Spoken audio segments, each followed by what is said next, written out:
कृषि मंत्री द्वारा किसानों के लिए विकास निवेश प्रोत्साहन अभियान की पहल पर दैनिक सवेरा के मुख्य संपादक शीतल वीर जी ने अपने विचार प्रकट किए हैं।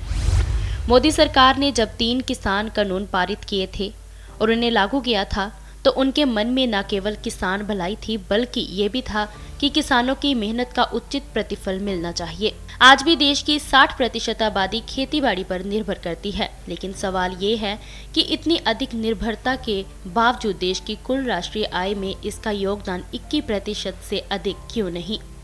इसके साथ ही पिछले दिनों कोरोना लहर के लगातार प्रकोप के कारण, जिसकी वजह से 15 महीने तक भारत की आर्थिकता अस्त व्यस्त रही, किसान युवकों की एक भारी तादाद जो महानगरों में वैकल्पिक रोजगार के लिए आई थी, विस्थापित होकर गांव की ओर लौट गई। आंकड़ा शास्त्रियों का अनुमान है कि ऐसे उखड़े हुए नौजवानों की गांव वापसी की संख्या अभी भी 23 करोड़ है। इसके बाद जब कोरोना की दूसरी लहर शुरू हुई, तो उस समय भी चाहे लोकबंदी अपूर्ण रही, लेकिन सामान्य जीवन अस्त व्यस्त हो गया।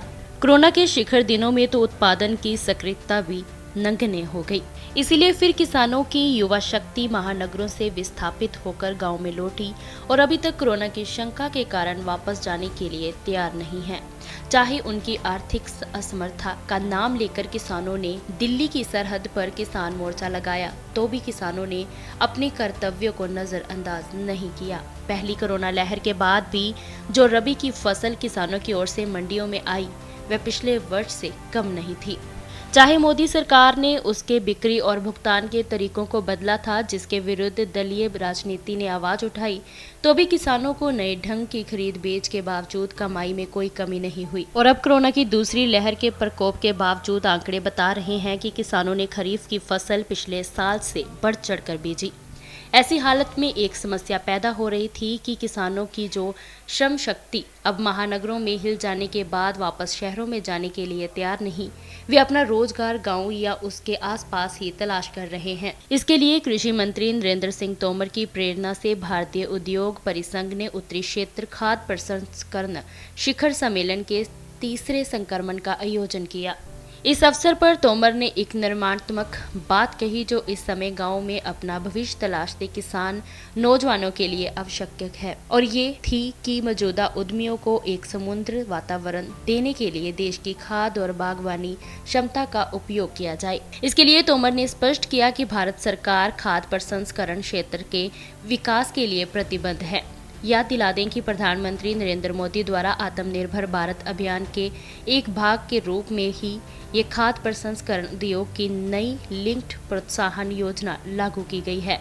इस पर लगभग 11,000 करोड़ रुपए खर्च किए जाएंगे। उन्होंने कहा कि सीसीआई इस योजना को विकास पथ पर आगे ले जाने में सहयोग दे रहा है और इस सरकारी पहल को लेकर सब किसानों को आगे बढ़ चढ़कर इसका स्वागत करना चाहिए। निश्चय ही ये भारतीय खेती की बहुत बड़ी जरूरत थी। बाहर के देशों के देख लीजिए, ऑस्ट्रेलिया और कनाडा, जहां खेतीबाड़ी का उद्योग प्रमुखता से रहा है, वहां का किसान आर्थिक रूप से उतना बदहाल नहीं जितना भारत का किसान है। यहां पर तो किसानों की युवा पीढ़ी या तो शहरों में रोजगार तलाशती है या विदेशों की ओर भागने की फिराक में रहती है। अगर भारत सरकार या कृषि मंत्री की ओर से शुरू की गई खाद्य प्रसंस्करण के लिए ये लिंक्ड योजना पूरी तरह से सफल हो जाए, तो किसान नौजवानों के बहुत से काम पाने के कष्ट अपने आप ही हल हो जाएंगे। उन्हें अपने इलाकों में ही काम मिलने लगेगा। खेती का प्रसंस्करण हो जाने से किसान को आय भी अधिक मिलने लगेगी और किसान की आर्थिक बदहाली इस खुशहाली में बदल जाएगी, जिसका इंतजार वह पिछली पौन सदी से कर रहा है। लेकिन ये इंतजार कभी भी साकार नहीं हुआ, क्योंकि व्यवस्थान जनित जो कठिनाइयां उनकी आय को घटा रही थी, उन्हीं को बढ़ाने का प्रयास नरेंद्र सिंह तोमर द्वारा किया गया है। इससे पहले की कठिनाइयां ये थी कि किसान अपनी फसल को उसी रूप में आगे आढ़तियों के हवाले कर देता था जो औने पौने दाम पर खरीद लेते थे। लेकिन अब किसानों के इस नए युग में ये हालात बदल जाएंगे। किसान अब अपने उत्पाद का प्रसंस्कृत रूप देंगे, तो एक तो उनकी युवा पीढ़ी को भी इस काम में सक्रियता से जुड़ जाएगी और इसके साथ ही हम विश्व के आधुनिक देशों की तरह से किसानों के घर को ही धन धान्य से भरपूर नहीं करेंगे, बल्कि उनको कुछ अतिरिक्त कमाई भी मिलने लगेगी।